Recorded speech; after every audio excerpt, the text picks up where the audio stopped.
It's great to be with you, Michael, and hello, everyone. I'm sorry I couldn't be there, but as you mentioned, we're in the thick of it right now.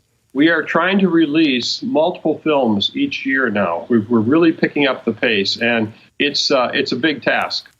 Well, our adventure really started together about 15 years ago. I just came back from Egypt and from the Red Sea crossing site to the Christian Booksellers Convention, and there I met Tim Mahoney, who was he was the president of the International Christian Filmmakers Association. And I said to Tim at that time, I said, Tim, they found Pharaoh's chariots and armies strewn for 1.5 miles on the bottom of the Red Sea. You've got to get involved with this. I just do television. You are a filmmaker. This is something that you are suited for, that God has made you for this. And I had no idea of the amazing adventure that you would be on. How did it all start, Tim?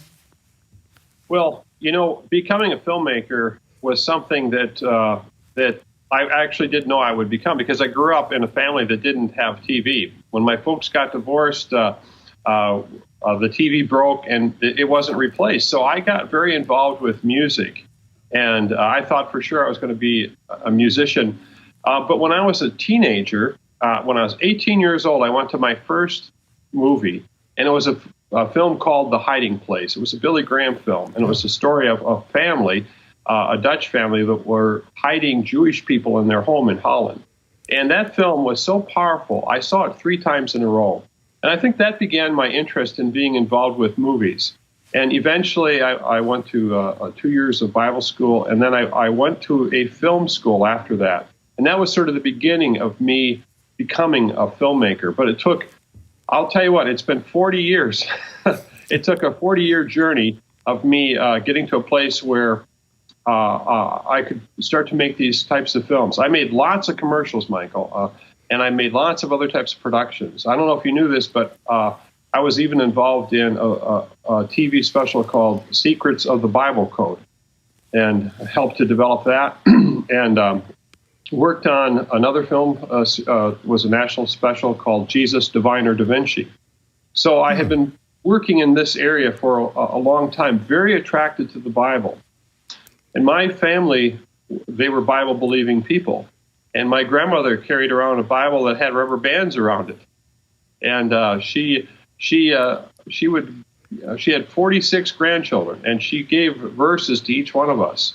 And so when I started hearing, the possibility that, as you mentioned, that people were searching for chariots and chariot wheels on the bottom of the seafloor, I thought, wow, that is amazing. And eventually, there was a film that came out, Search for the Red Sea Crossing. Right. Which was one of the very first films. And I actually, because I was involved with the Christian film industry, I felt I was there to serve, and I wanted to help to serve anybody I could. And I got involved with that film to try to help bring it to television. And eventually, I got so drawn into this story that when I saw a person by the name of Lennart Moller in that film, I felt that I needed to contact him. And that began a relationship that's lasted for many years now. And in 2002, Lennart Moller and I went to Egypt with a film crew, and this was just after 9/11. And it wasn't very crowded at that time. I remember that. You could get a hotel room without too much trouble. But it was pretty stressful as far as, going different places, because everybody was on pins and needles. Mm-hmm. And but we went through different parts of Egypt. And one of the areas that I went to was the area of the Delta. And there was a very famous Egyptologist there, Manfred Vita. And I went to his dig site because I had heard that this is where the Israelites first lived. And that's what the Bible said. And I believed that he was possibly uncovering evidence for that.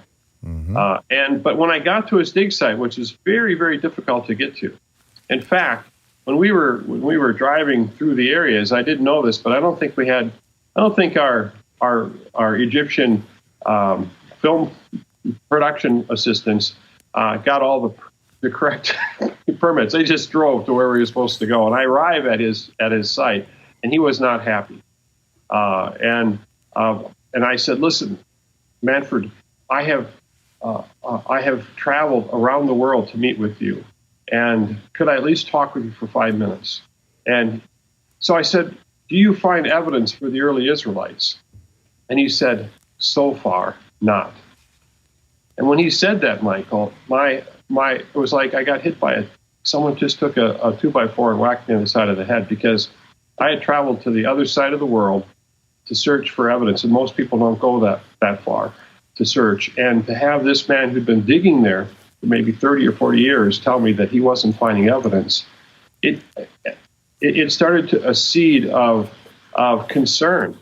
Now, Tim, you didn't start out as a skeptic. You started out as one who had been raised with and believed in the Bible, and you just wanted to help tell the story. You're going back to the source to try to get the evidence and put it all in order, and you get hit, as you say, with a sledgehammer right at the beginning of this project, which has now turned into Patterns of Evidence. What happened in that crisis of faith, as you explained?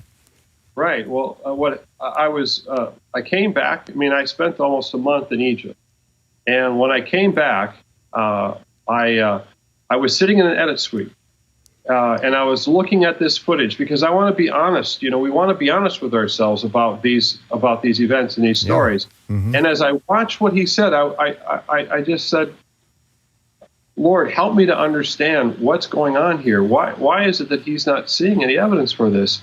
And at that moment, a thought came to my mind, and the room got cold, actually. I just felt the chill.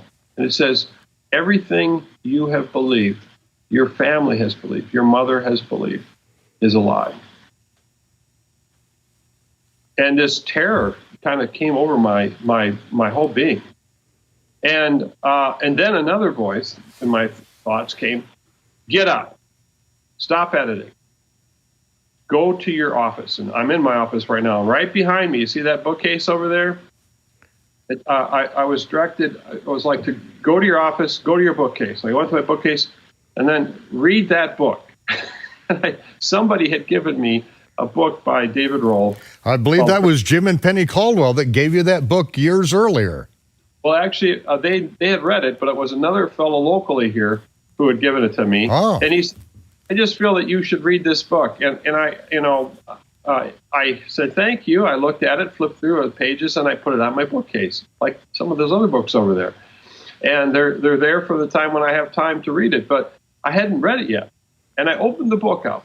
And there, to my surprise, was evidence for Joseph that David Rohl was connecting the tomb and the palace. And that began a completely different shift in my whole life. And it started this, which I didn't know would become Patterns of Evidence. And so the whole idea here that in my own life has been to continue to go and talk to all the different sources and basically say, well, what's really happening here? And is there a pattern of evidence? And that's why we were able to make that film, is because there was a tremendous pattern of evidence that no one was identifying, which was much, much earlier than what they were thinking. But then it goes back to more complicated questions about chronology. And is history really, is the history of the world really in the right chronology? That was a really incredible thing. I got to see, you invited me up, and I got to see the first few pilots of the program, which you were going to put out there. And it was like, Tim, get this out to the world. You need to get it out. But I had no idea. You disappeared for really a few years off my radar because of this crisis of faith that brought you into getting the evidence from all the archaeologists that finally turned into the movie Patterns of Evidence. And I consider, and I tell everyone, this is the most brilliant and the most important biblical documentary that has been done in the history of the human race. That is my opinion. This is absolutely brilliant. And I was sitting in the theater when I just got back to America from Israel. I was sitting in the theater watching this presentation, And I just sat back in my chair when you put this all together and slid all the timelines together, and I just sat back and I said aloud, brilliant, brilliant, because I saw that you were painting us into a corner, and we were all experiencing that crisis of faith with you, and then all of a sudden you melded all together, and it was absolutely chilling. I still get chills today thinking about that moment, and I thank you so much for what you've done, but that's not the end of the story, is it? Well, no, and that film, there were seasons when I was wondering, you said I disappeared for a while. It was so difficult because what was happening was that we were, after we were started doing this, it seemed like it just kept getting bigger and bigger and bigger. The whole investigation was huge. And I started, we had a time when we went to Israel. And just felt like we were supposed to go to Israel, and that this whole story, the Exodus, was really about the nation of Israel, the birth of the nation of Israel. And when I went to Israel, the producer there said, "Well, who do you want to talk to?" And I said, "I want to talk to the leaders of your nation." And so she, her father had been involved in the military, and so her name was known, and so she made contact, and I ended up filming. President Shimon Peres and Benjamin Netanyahu and ambassadors and Natan Sharansky, the Soviet dissident. And these interviews have been, they're like, I'll just say it, they're like wine sitting in a cellar right now, just waiting to come out in these other films, as we started to see that there's an arc in history. There's this arc in history of God acting in history. And so, a lot of people today are so uninformed about the history of the Bible or the events of the Bible that have led up to where we are today. And I think that part of what we're doing in Patterns is just saying, okay, let's start at the beginning. I started at Exodus in this particular case, and I'm working my way through history. In fact, this is Patterns of Evidence, the Bible. This is a huge document of all the different episodes that I could see that have patterns that we could show and investigate. And it's the vision of what can happen. And when you look at those patterns, they testify, I believe, allowing people, our approach is that we allow people to make a decision. We're not saying you have to believe this, but I'm just saying, hey, the Bible says these things happen. Let's go look in the world of archaeology and history and see what we can find. And what we end up doing is finding these amazing patterns. Mm-hmm. Well, Tim, in your first movie, Patterns of Evidence, you took us to the Red Sea, and you discovered things along the way that have solved problems that have plagued scholars for hundreds of years. You found the solutions, and you're laying those out before us. Now you get us to the Red Sea, and so at the end of the movie, I'm just sitting on the edge. Let's go to Mount Sinai, and I know that is where you wanted to go, but that journey was fraught with danger. Tell us a little bit about that, because this is where we're eventually going to get. Well, you talked about being at the Red Sea. I remember standing with Lennart Moller on the sea in 2002 at Nuweiba. And Lennart said to me, I believe that I'm going to go to Saudi Arabia. And in fact, he said this to me, I think, more than once. He said, will you come with me? And I'm thinking to myself, I know a bit of the history of all this, and I'm thinking, Lennart, I don't. What do I say? I want to be respectful, but I don't see how in the world that you or I will get into Saudi Arabia. It's just not going to happen, because I know how difficult that is, and nobody gets into Saudi Arabia. Right. And so that was in 2002. Well, I believe that I think what happened was that year you called me. I think you were in Jerusalem. I'm not sure what time it was, but you were, and I got this call from you, and you said, you need to meet someone. You remember that? Yeah. Mm-hmm. Mm-hmm. And that was, you had met Jim and Penny Caldwell, and you wanted to set up a meeting. Right. And so we ended up having this call. Lennart was here when we were able to make that call, and it was interesting that he would be here because he was here at different times. But it just so happened that when you called me, Lennart was here. We were filming something, and so we had this call with Jim and Penny Caldwell, and things. Then we basically, after that call, I'll tell you something very interesting. As they were getting to know each other, they found out how old each other were, and I don't know how they happened to ask this. But I think we talked about a birthday. Someone was having a birthday. And as it turned out, both Lennart Moller and Jim Caldwell were born the same day in the same year. And it's a very interesting coincidence that two people from the opposite sides of the world that were both passionate about going to Mount Sinai were born exactly at that time.